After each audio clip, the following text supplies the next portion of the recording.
Hi friends, welcome to my channel.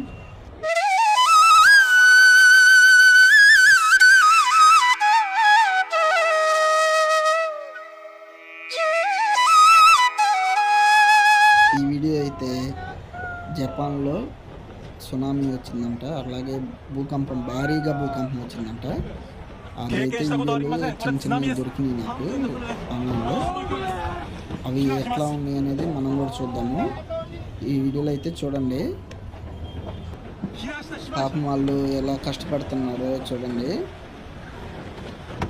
ఆ కార్లు మొత్తం ఎలా కొట్టుకుపోతున్నాయో చాలా అయితే బాధాకరమైన విషయము.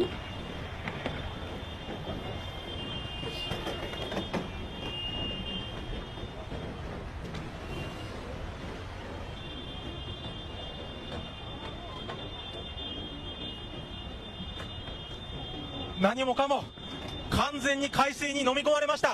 ものすごい勢いです。津波が押し寄せています。ありとあらゆる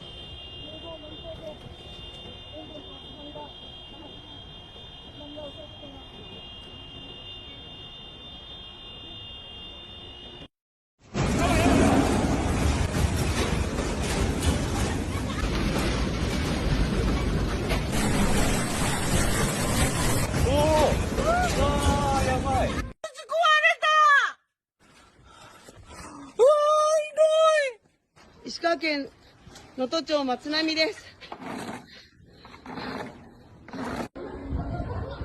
やばー。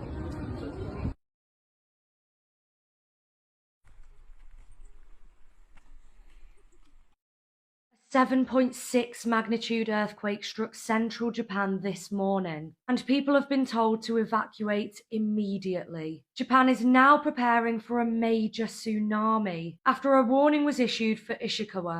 Waves are expected to reach as high as 16 feet. There have been 30 earthquakes in the past few hours alone, with more expected to come. This is the first major tsunami warning since 2011, when around 20,000 people died.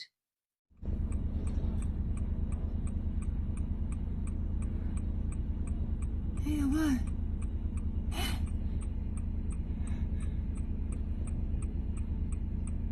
やばくない？ఇలాంటివన్నీ మన దాకా రాకూడదని దేవుణ్ణి కోరుకుందాం. ఈ రోజుకైతే ఇదే వీడియో. మా ఛానల్లో సబ్స్క్రైబ్ చేసుకోండి ఫ్రెండ్స్.